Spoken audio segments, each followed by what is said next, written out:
네, 하나님 말씀은 잠언서 22장 6절 한 절 말씀만 우리 함께 합독하겠습니다. 935면 잠언서 22장 6절에 있는 말씀입니다.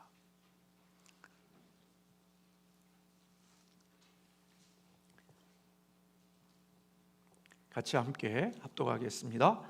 마땅히 행할 것을 아이에게 가르치라. 그리하면 늙어도 그것을 떠나지 아니하리라. 아멘. 네, 아마 우리 주일학교도 학교에서 졸업식 했죠? 네, 여러분의 졸업식을 진심으로 축하하고, 또 학교에서 졸업하는 그 졸업식도 굉장히 축하할 일이지만, 저는 한 사람의 그리스도인으로서 또 목사로서, 여러분의 영혼을 담당하는 교회 담임 목사로서 여러분이 수료 예배를 이렇게 드릴 수 있는 것은, 담임 목사를 볼 때 학교의 졸업식보다도 저는 훨씬 더 영광스럽고 또 대단하고 또 진정으로 축하할 수 있는 일이라고 그렇게 생각이 되어져요. 왜냐하면 주일학교 이렇게 수료하고 나면 세상에 나갈 수 있을 때, 세상에서 또 고등학교 졸업하고 대학교 졸업하면 예수 안 믿고 세상으로 이렇게 갈 수도 있는데, 여러분들이 그렇게 가지 않았으면 좋겠고, 혹 갔다 할지라도 다시 주께로 이렇게 돌아오는 사람들의 90몇 %가 주일학교를 졸업한 사람들이래요. 그러니까 세상으로 나갔다가도 다시 돌아올 수 있는 확률이 주일학교를 거치지 않은 사람보다 훨씬 더 높다라고 그런 통계가 있기에, 여러분들이 주 안에서 인생을, 어린 이제 무슨 인생이겠지만 삶을 마칠 때 주 안에서 마쳐지기를 간절히 축원하고, 또 그런 의미에서 이렇게 수료한다는 것은 하나님 앞에 축하할 일이라고 생각이 됩니다. 스파르타 교육은 철저히 국가를 위하여 개인이 소멸하는 것이라고 그래요. 반면에 아테네 교육은 전적으로 개인을 위한 것이라고 그렇게 알려져 있습니다. 민간 단체를 세우고 커리큘럼을 편성하는 권한이 개인에게 그렇게 있었다고 그래요. 그래서 대부분 학교에서 문학과 음악, 체육 이런 것들을 집중으로 가르쳤는데, 바클레이는 아테네 교육의 목적이 문화 육성을 위한 인재 양성이었다 그렇게 말했습니다. 그러나 고대 이스라엘의 교육은 그런 목적이 달랐습니다. 국가를 위한 개인을 위한 교육도 아니었고, 또 개인을 위한 그런 교육도 아니라, 유대인의 교육은 철저하게 하나님을 섬기기 위한 개인의 훈련이었습니다. 오늘 이것이 너무나도 우리가 생각할 때 굉장히 어떤 한 부분에서 너무나 몰입되어져 있는 거 아닌가 하는 생각이 들 수도 있지만, 그러나 이렇게 하나님을 섬기기 위한 개인의 훈련, 그런 교육은 우리의 인생 가운데 속에 정말 중요하다고 여겨집니다. 오늘 본문에서 지혜자는 마땅히 행할 길을 아이에게 가르치라. 그리하면 늙어도 그것을 떠나지 않으리라 그렇게 말씀하고 있습니다. 여기 아이라는 것은 젖먹이를 가리키는 단어입니다. 그러니까 자녀 교육은 인격과 습관이 형성되기 시작하는 젖먹이 시절부터 교육이 이루어져야 한다는 사실을 가르쳐주고 있습니다. 그러니까 젖먹이 때부터 가르쳐야 그것이 훈련이 되어질 수 있고, 그 어렸을 때 가르친 그것이 결과가 지속되어진다 하는 의미의 말씀입니다. 우리 부모들은 조기 교육에 대한 관심이 참 많죠. 어떻게 하든 우리 자녀들을 어렸을 때부터 영어와 또 무용, 피아노, 악기, 어떻든 어렸을 때부터 조기 교육에 대한 열정이 많습니다.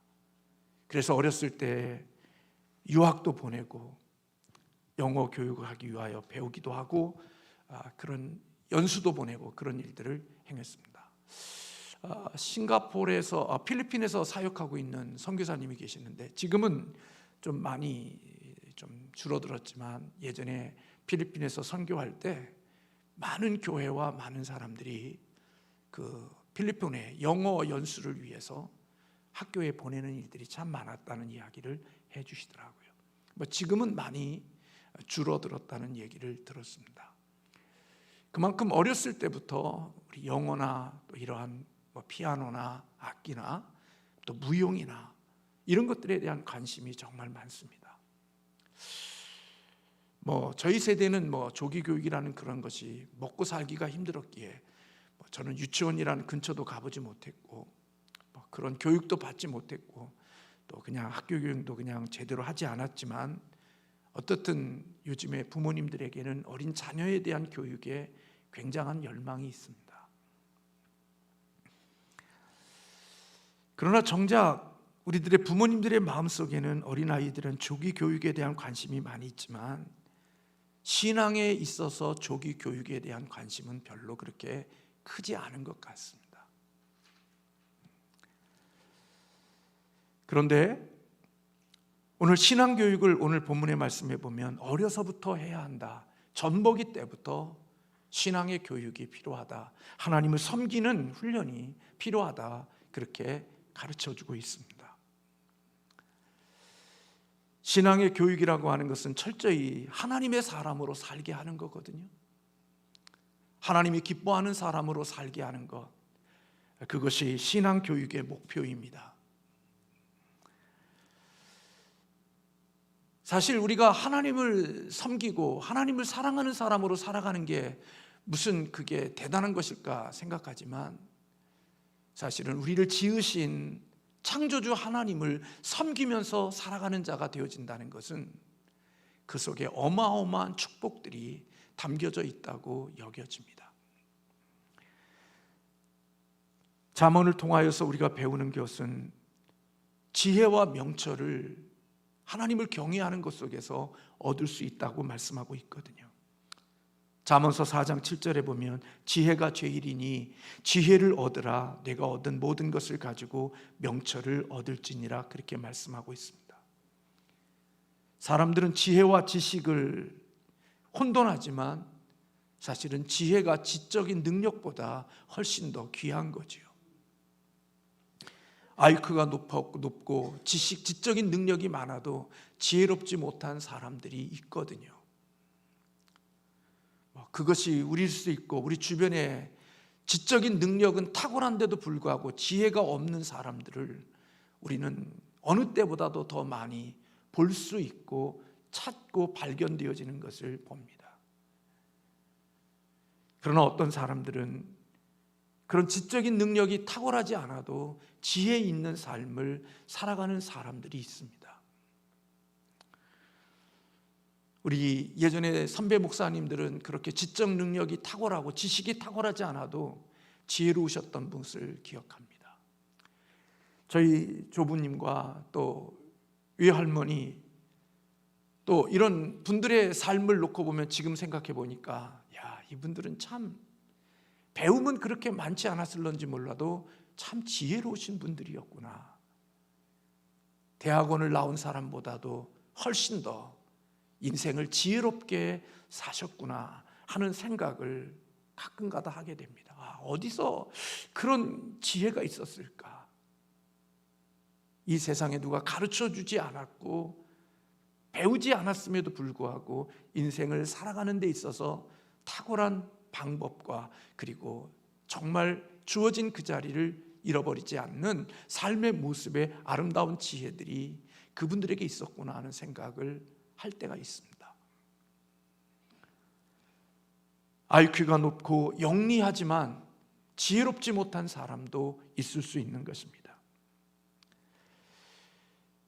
유대인 작가 아브라함 허셀이라는 사람은 그렇게 말했습니다. 지혜는 하나님의 관점에서 만물을 바라볼 줄 아는 능력이다. 그렇게 말했습니다. 중요한 것이 하나님의 관점에서 만물을 바라볼 줄 아는 능력이라는 것입니다. 히브리인들은 하나님을 아는 것을 가르치지요. 하나님을 알고 하나님의 관점으로 보려고 하면 그분이 생각하고 말씀하신 것들을 알아야지요. 하나님을 알아야 하나님의 관점으로 볼 수 있지 않겠어요? 하나님을 모르는데 어떻게 하나님의 관점으로 볼 수 있겠어요? 그래서 히브리인들은 이것을 배우는 과정을 어렸을 때부터 시작한 거예요. 보통 3살이 되면 가정에서 정규 교육을 시작하고 5살이 되면 히브리어에 된 성경을 공부한다고 그래요. 그래서 아이들이 기록되어져 있는 사용하는 작은 두루마리 성경에는 신명기나 민수기나 시편이나 창세기나 레위기나 이런 말씀들이 기록되어져 있는 것을 그들은 읽고 배우고 하는 이러한 훈련들을 어렸을 때부터 시작한다는 거예요. 사실 우리가 교회에서 자녀들을 교육하고 신앙교육을 하지만 엄밀한 의미에서 히브리의 교육은 공적인 교회가 아이들을 맡는 게 아니라 가정의 교육이었습니다. 사실은 부모가 자녀를 양육하고 부모가 자녀를 훈련하는 것이 히브리인의 교육 방법이었습니다. 오늘날은 여러 가지 과학과 여러 가지 산업 사이로 인하여서 많은 사람들이 사실은 가정이 해야 될 일을 다 공적인 곳에 다 넘겨버렸죠. 신앙교육은 교회에 맡겨버렸고 세상의 교육은 다 학교에나 이런 공적인 곳에 맡겨버렸기 때문에 사실은 가정에서는 뭔가 해야 될 주님이 주신 것들을 잃어버린 부분들이 너무나도 많이 있다는 생각이 듭니다.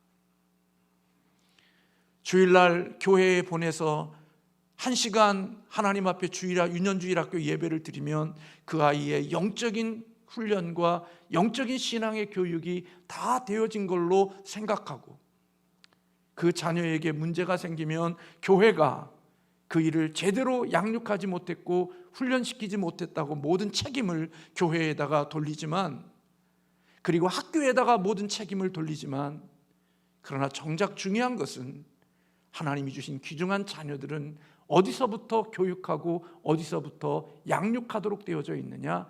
가정에서 어렸을 때부터 훈련하고 믿음으로 양육하도록 하나님께서 이스라엘 백성들에게 명령하셨던 것을 볼 수 있습니다. 그래서 이런 교육을 어렸을 때부터 통하여서 히브리인들의 교육은 자녀들을 자기를 통제할 줄 아는 능력을 가진 자유로 책임 있는 자들로 양육하는 일을, 훈련하는 일을 유대인 부모님들이 했다는 거예요.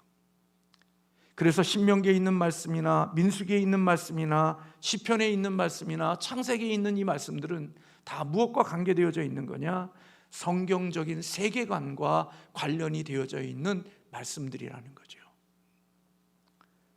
그래서 자녀들이 집에 있을 때나 길을 걸을 때나 잘 때나 아침에 일어날 때나 언제든지 하나님의 말씀을 접할 수 있고 하나님의 말씀과 연결되어질 수 있도록 그렇게 하나님의 말씀을 가르치라고 신명기에 말씀하고 있는 것을 보게 됩니다. 저도 이제 부모가 되고 할아버지가 돼서 살아가면서 깨닫는 것은, 하나님의 말씀대로 살지 않는 것은 치러야 될 값이 많다는 생각이 드는 거예요. 어렸을 때부터 마땅히 행할 길을 가르치면 늙어도 그것을 떠나지 않으리라는 이 말씀은 젖먹이부터 시작한 그것이 되어지면 그 결과가 오랫동안 지속되어진다는 거예요. 어렸을 때 하나님의 말씀으로 잘 양육해 놓으면 그 기간이 긴다는 거예요. 이게 얼마나 경쟁력 있는 겁니까? 근데 그때를 놓치고 나면 아파하고 힘들어하는 시간이 오래되는 거죠. 그게 길어지는 거죠. 통증을 느껴야 되고 마음 썰어야 되고 마음 졸여야 되고 마음에 상처 있고 마음에 상함을 입는 시간들이 길어지는 거죠. 그런 모습들을 저 자신이 느끼니까요. 하나님의 말씀에 불순종한 것이 오늘의 나의 고통으로, 나의 아픔으로, 나에게 힘듦으로 올 수 있다. 뭐 때문에? 하나님의 말씀과 신앙으로 잘 양육해서 3살 때부터 주의 말씀으로 훈련했으면 그 훈련되어진 그것이 하나님의 신앙과 믿음을 가지고 오랫동안 그 삶을 이어간다고 하면 그것이 얼마나 보기 좋은 모습이겠어요.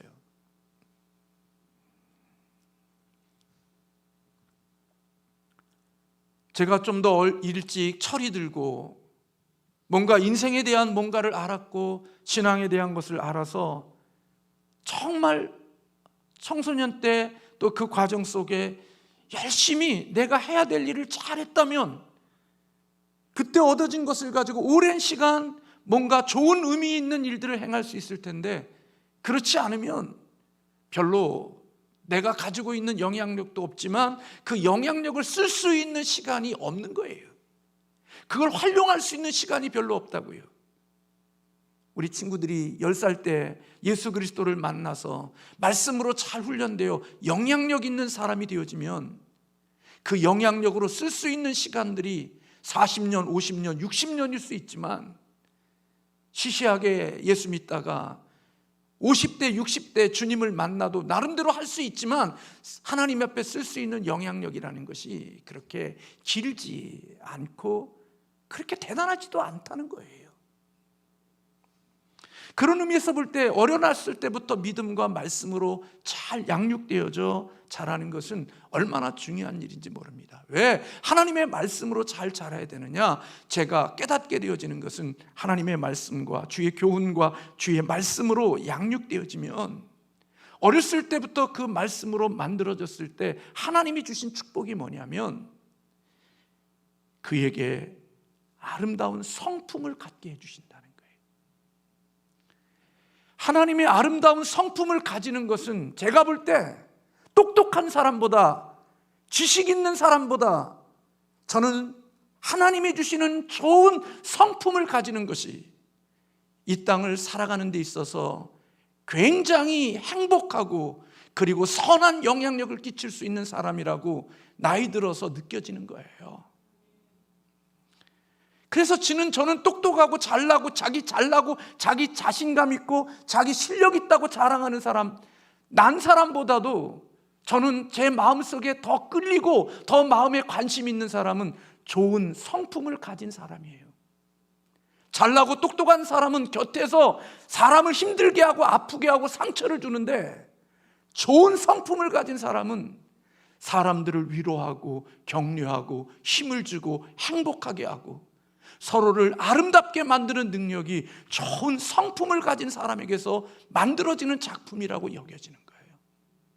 저 자신이 성질이 더럽고 성품이 더러우면 저와 관계된 사람들에게 상처와 아픔을 주겠죠. 그러나 제가 성품이 좋으면 제가 만나는 사람들에게 좋은 영향력을 끼치고 그들을 행복하게 할 수 있을 거라는 생각이 살아가면서 더 많이 드는 거예요. 그래서 잘나고 똑똑한 사람들보다도 제가 더 마음의 소중함으로 느끼는 사람은 성품이 좋은 사람이 앞으로 미래에 가능성이 있다는 생각이 훨씬 더 많아요.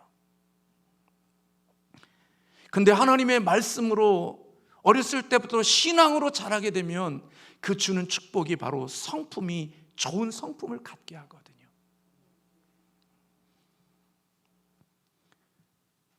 그래서 여러분, 좋은 성품을 가진 사람은 자기를 절제할 줄 아는 능력이 있어요. 자기 조절감이 있다고, 자기 조절 능력이 있다는 거죠. 성숙한 사람들에게는 바로 그런 게 있는 거죠.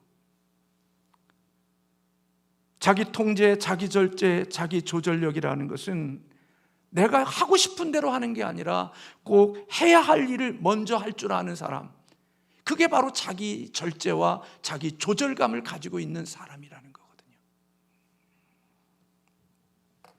우리에게는 다 욕망이 있죠. 저에게도 욕망이 있습니다. 여러분들에게도 욕망이 있습니다. 그런데 좋은 성품을 가지고 자기 절제력이 있는 사람은 자기 욕망에 지배당하지 않는다는 거예요. 자기의 신체와 감정을 통제할 줄 아는 능력이 좋은 성품, 자기 절제력을 가진 자에게 하나님이 주시는 선물이라는 거예요. 오늘날 우리는 자녀들이 많지 않으니까 자녀들에게 가장 최상의 환경과 가장 좋은 것들을 주고 싶은 마음이 저에게나 여러분에게 다 있을 거예요. 그래서 그들을 보살피고 그들을 위하여서 대할 때 욕심을 절제할 수 있는 아이로 성장하지 못하는 부분들이 우리에게 있죠. 그 자녀들이 하고 싶은 대로, 네 하고 싶은 대로 해.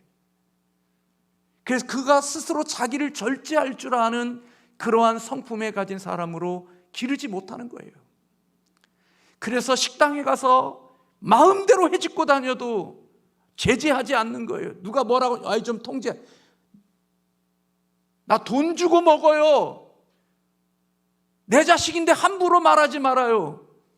그리고 식당을 다 헤집고 다니면서 온갖 어수선하고 식사하는 사람들의 기분을 다 잡치게 해도 아무런 제재도 하지 아니하며 내 자식인데 내 마음껏 살아야 된다고 생각하고 살아가는 것들로 키우는 모습들이 우리에게 있죠. 네가 하고 싶은 대로 해. 그래서 오직 자기 자신밖에 모르는 그런 사람이 되지만 하나님의 말씀으로 양육하고 하나님의 말씀으로 훈련하다 보면 자기 자신을 절제할 줄 아는 자들의 성품을 갖게 한다는 거예요. 근데 여러분, 자기를 절제할 줄 모르는 자녀들은 뭔가 욕심이 나거나 마음을 주체하지 못하게 되면 갑자기 화를 내버린다는 거예요.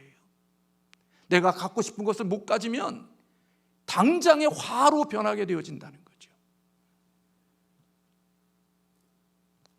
자신의 욕구가 통제되지 않으니까 배신감과 분노로, 화로, 울음으로, 공격적인 성향으로 바뀌어지게 된대요.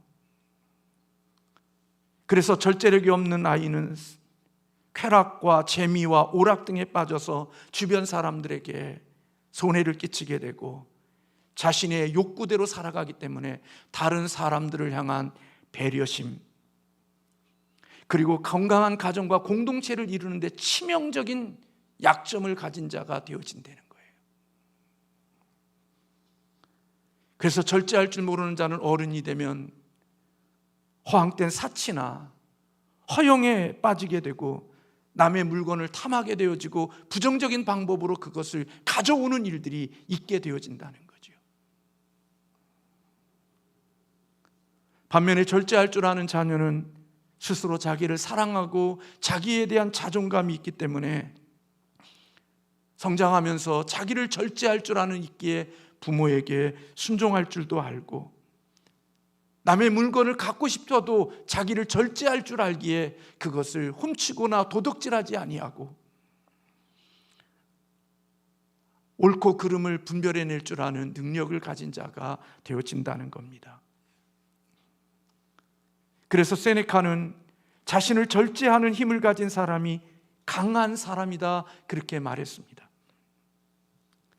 그래서 3살부터 10살까지 이 시간 동안에 바로 이 자기를 절제할 줄 아는 이 훈련과 이 시간이 가장 적당한 나이가 3살에서부터 10살까지가 자기를 절제하고 자기를 조절할 줄 아는 데 있어서 가장 좋은 시기가 바로 3살부터 10살까지라는 거예요. 근데 우리는 이 중요한 시기에 어떻게 자녀를 양육하냐? 네 마음대로 살아. 네가 하고 싶은 거 다 해. 누가 그것에 대해서 자기를 절제하거나 제지하면 그걸 못 견디죠. 아니, 내 귀한 자식을 왜 그렇게 통제하고 내 소중한 자식인데 왜 당신이 간섭하냐고.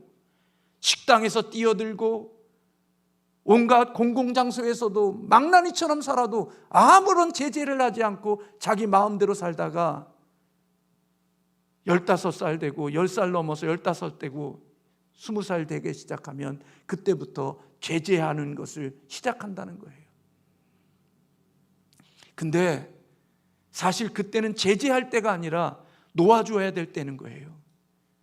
그때가 되면 풀어줘서 자기 스스로 인생을 살아갈 수 있도록 만들어야 되는데 정작 아이를 자기를 절제해야 되는 그때를 절제하는 훈련을 시키지 않고 이제 아이들을 풀어줘야 될 때에 헬리콥터 자녀로 만들어서 엄마가 조절하고 엄마가 간섭하고 엄마가 관여해서 자기가 스스로 조절할 수 있는 능력을 잃어버린 자들로 만드는 모습이 우리들의 모습 속에 있다는 거예요.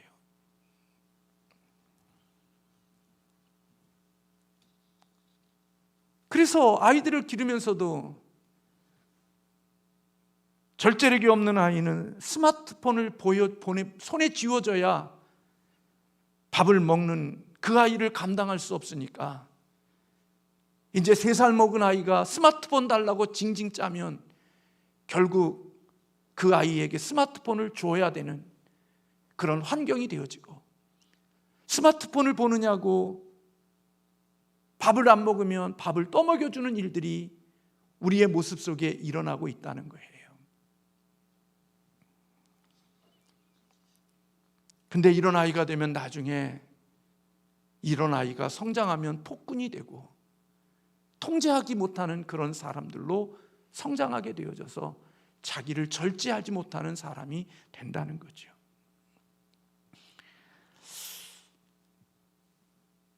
저는요, 참 이 말씀이 자기를 절제하는 이 훈련이 얼마나 중요한가를 요즘에 더 많이 생각해요. 언제가도 말씀드렸지만 할아버지로서 자녀에게 주고 싶은 것들이 많잖아요. 근데 넉넉하게 주는 게, 이게 가치가 없게 주는 것이 얼마나 죄라는 생각을 어느 순간부터 가졌어요. 때가 되지도 않았는데 알아서 사주고, 원하지도 않는데 내가 찾아서 주는 이것이 얼마나 잘못된 것인가라는 생각을 제 스스로 깨닫게 되어졌어요. 소중함을 모르고 귀한 것을 모르고 가치 있는 것을 모르는 자로 만드는 부분이 있겠다 하는 생각이 들더라고요.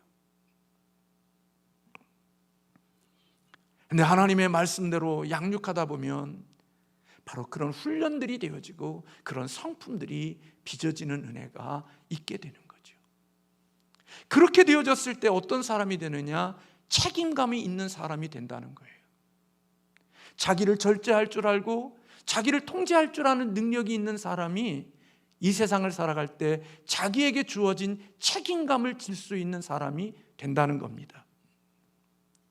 자신의 실패에 대해서 남에게 변명하거나 남을 탓하거나 남에게 책임을 전가하는 그런 사람이 아니라 자기의 실수와 자기의 부족을 겸손히 받아들이고 남이 책임져 주는 게 아니라 자기가 책임을 지기를 원하는 사람이 된다는 거예요.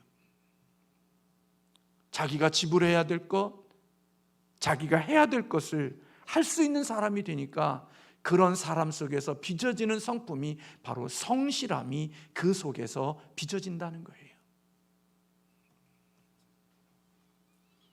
그래서 결국은 아무것도 아닌 작은 시작에서 시작하지만 그것이 연결고리가 되어서 하나하나 삶의 모습 속에 좋은 성품을 만들어가는 그런 과정들이 되어져서 결국은 그 속에 좋은 성품을 가진 하나님의 사람으로 빚어진다는 거죠.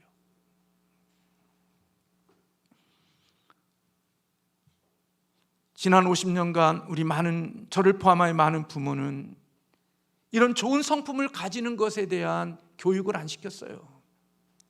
그리고 오늘날 우리가 생각하면서 이 싸가지 없는 새끼, 싸가지 없는 놈, 그런 배신감을 느끼고 살아가는 이유가 뭐냐? 우리가 하나님의 자녀들, 내 자식을, 믿음의 자식을 신앙과 믿음으로 양육해서 좋은 성품을 가진 사람으로 만들었으면 그놈이 싸가지 없는 놈 되고 아주 나쁜 놈처럼 내 마음에 다가오지 않고 좋은 성품으로 부모에게 공경할 줄도 알고 형제를 사랑할 줄도 알고 이웃에게 따뜻함으로 다가갈 수 있는 자기의 책임을 감당할 수 있는 사람이 될 텐데 오냐 하고 그 자녀를 키워서 결국은 마지막에 되면 나에게 싸가지 없는 새끼, 그런 모습으로 다가올 수 있도록 하는 것은 누구의 책임이냐? 바로 부모의 책임이라는 겁니다. 자녀에게 잘못이 없고 모든 책임은 부모에게 있는 것입니다.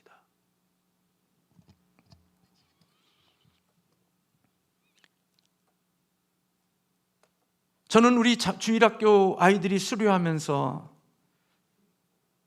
참 감사한 거예요.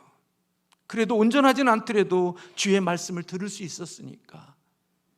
그러나 제 마음은 이런 것 갖고는 마음에 결코 우리의 인격이나 우리의 성품을 만들지 못하기에 저는 가정에서 이 일을 감당해야 된다고 생각하는 거예요.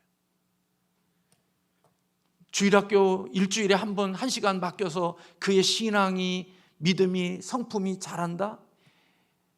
여러분, 세상에 167시간을 세상에서 보내고 온갖 타락한 문화와 병든 문화를 접하는 그 아이가 주일날 교회에 와서 1시간 주의 말씀을 듣는다고 해서 그가 얼마나 그리스도의 마음과 그리스도의 성품을 가질 수 있을 것 같아요.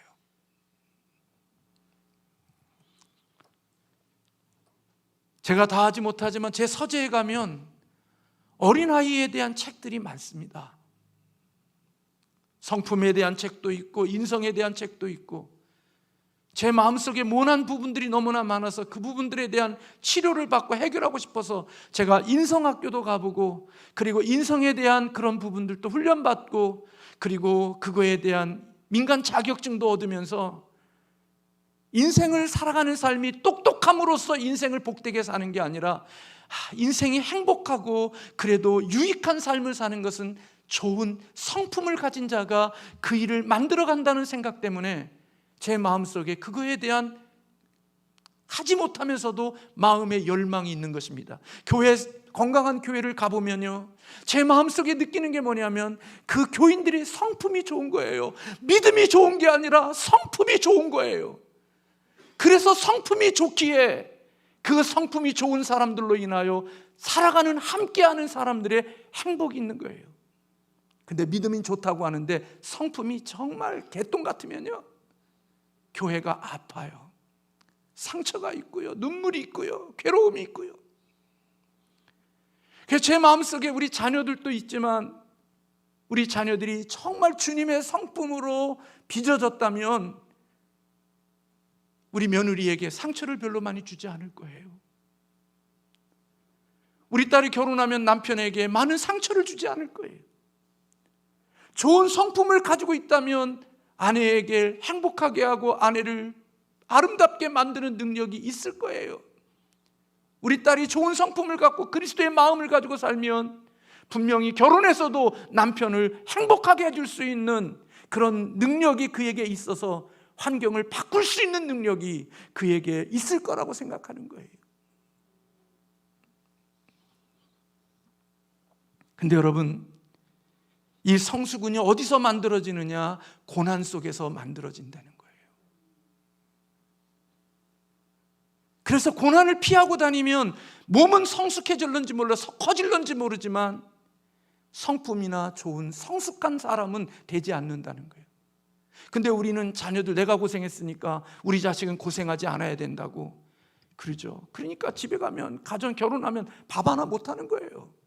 남편 밥 한 끼 해주지 못하고 결혼해서도 빨래 하나 제대로 못 해주는 거예요. 왜요? 내 자는 내가 고생했으니까 내 자식은 고생하지 않아야 된다고 생각해서 그를 고생의 자리에 집어넣지 않고 그렇게 살았기 때문에 어떤 공동체에 들어가도 자기의 역할과 자기의 삶을 살아내지가 못하는 거예요.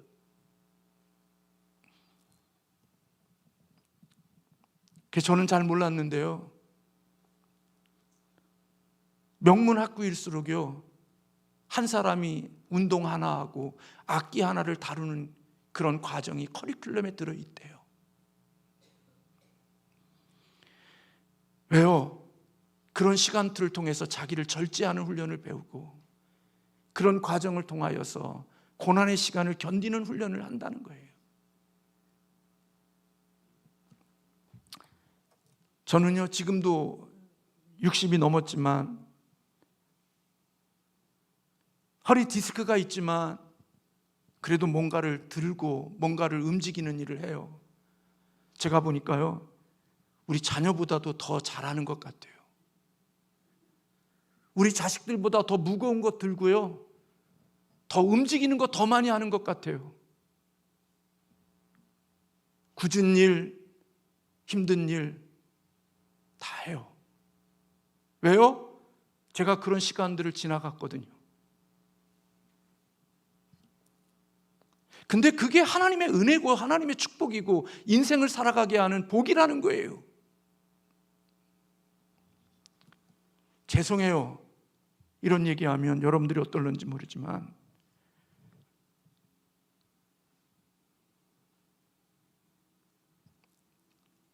왜요? 그런 곳에서 사람이 만들어지는 거죠. 학교에서 인생의 배움으로 만들어지는 게 아니라 이런 고난의 현장 속에서 힘들고 또 같이 해보고 같은 짐을 져보는 가운데 속에서 사람이 만들어지고 성품이 빚어지는 거예요. 그래서 여러분, 미숙한 사람에게 나타나는 특징 중에 한 가지가 자기를 절제하지 못하는 거예요. 자기 이익에만 몰입되어져 있고 책임감이 없고 자기 좋아하는 일만 하지 자기에게 맡겨진 책임은 감당하지 않는 거죠. 근데 어떤 사람은 자기에게 책임감 있는 것은 당연히 할 뿐만 아니라 그러다 하다 보니까 성실함이 있고 그 일에 대한 집중력을 갖고 하다 보면 주변에 있는 사람들이 그를 볼 때 인정할 수 있는 사람이 되어져서 길들이 열려지는 시간들이 있게 되어진다는 거예요.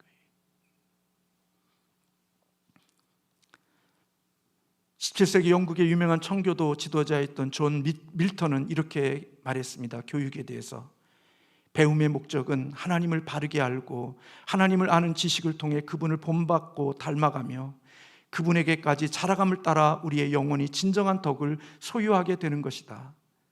그러면 인류의 첫 부모가 남긴 폐해를 극복할 수 있다 그랬습니다. 그래서 여러분, 네덜란드 개혁파 교회는요, 제가 한 여인의 개혁파 교회의 삶의 인생을 쓴 책을 제가 요 근래에 읽고 있는데요, 거기에 보면 12살부터 17살까지 일주일에 1시간씩 그들은 우리가 주일 저녁에 읽는 이 하이델베르크 요리문답으로 그들은 목사님을 통하여 철저히 한 주간에 1시간씩을 하이델베르크 요리문답으로 배운다는 거예요. 그게 네덜란드 개혁파 교회의 모습이라는 거예요. 여러분, 얼마나 딱딱해. 우리 어른들도 잘 이해하지 못하는데 12살부터 그것을 반복적으로 배운다는 거예요. 마땅히 행할 길을 아이에게 가르치라. 그리하면 늙어도 그것을 떠나지 않으리라. 저는 자꾸 손녀 이야기만 하니까 이제는 집사람이 가정에서 그러더라고. 이제는 아버지, 여보, 나를 아주 까더니 이제는 자식을 까더니 이제는 손녀를 까네요. 근데 여러분, 깔 사람이 누구밖에 없어요. 그 사람 까야 교회 안 떠나지. 뭐 집사람 깐다고 해서 자기가 다른 교회 가겠어요? 때로는 다른 교회 가고 싶다고 그러더라고요. 가라. 우리 자녀도 다른 교회 가고 싶다고 그러더라고요. 가라. 우리 손녀는 아직 모르니까 가라는 소리 저한테 안 하니까, 저 좋아하니까 뭔지 모르니까 그냥 있죠. 근데 여러분, 제가 조부로서, 할아버지로서 제 마음에 하나의 나름대로의 작은 소망을 갖고 삽니다. 그게 뭐냐? 잘 먹고 잘 입고 애가 재밌게 노는 게 아니라 나와 함께 있는 시간에 하나님의 말씀을 하나라도 더 접할 수 있도록 해주려고. 죄송하지만 제 나름대로는 별짓을 다 합니다. 서점에 가니까 암송카드가 있더라고요. 멋 모르고 암송카드 같이 이제 3살이 넘었으니까 4살이니까 최소한 한 주에 한 구절이라도 암송하자고 생각하고 그거 샀어요. 사가지고 와서 그걸 보는데 그게 그냥 성경 암송 구절이 아니라 거기에 뭔가를 이렇게 음악으로 나올 수 있도록 돼 있는 거더라고요. 그 비싸게 주고 샀는데 그걸 보니까 또 그게 효과적인 건 또 그걸 위해서 해야 되는 거예요. 이렇게 보니까 뭐 챈트와 영어와 같이 있는 성경 암송 구절이에요. 근데 그거는 거기에 함께 있는 게 아니라 따로 구매해야 되는 거예요. 제가 속았어요. 제가 그거를 하려고 하니까 뭔지도 모르고 제가 물어봤죠. 그랬더니 그 물건이요, 비싸더라고요. 제가 그걸 구매하고 우리 하나에게 이렇게 그걸 딱 보더니 얘가 할아버지 이거 세이펜이네? 그러는 거예요. 전 처음 들어봤어요, 세이펜이라는 게.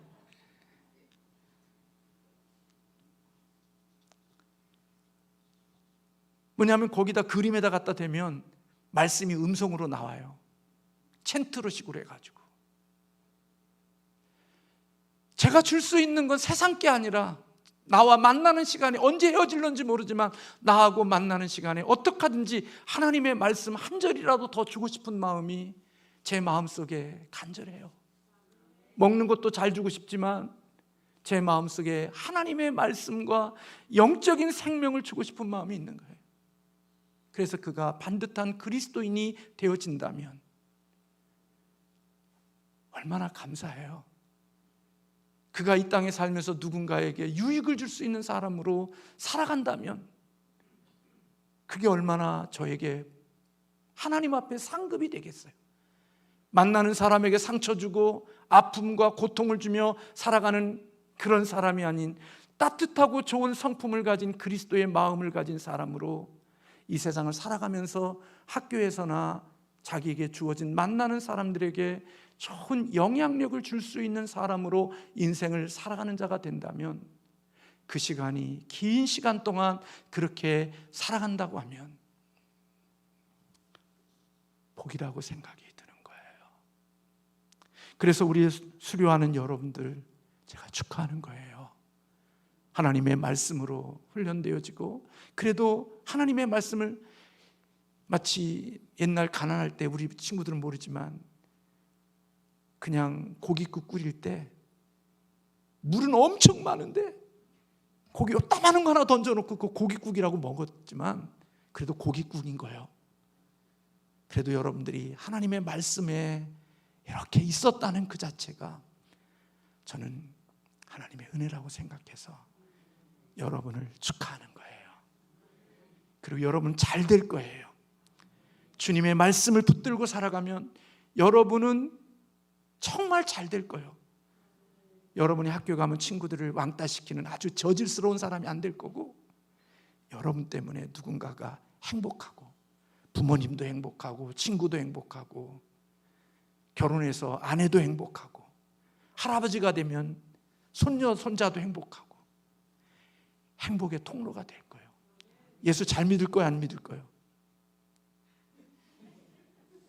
예수 잘 믿을 거야, 안 믿을 거예요? 잘 믿으면 아멘 해. 크게 아멘. 늙은이 같아. 하나님이 축복하실 거예요. 잘 되게 하실 거예요. 오늘 이 귀한 자녀를 양육하는 부모님들 진심으로 축하하고, 가정에서도 믿음으로 잘 양육해서 좋은 성품을 가진 신실한 그리스도인으로 세워가는 은혜가 있기를 주님의 이름으로 축원합니다. 여러분 잘 되면 우리 교회도 좋은 거야. 교회에 복이 되는 거야.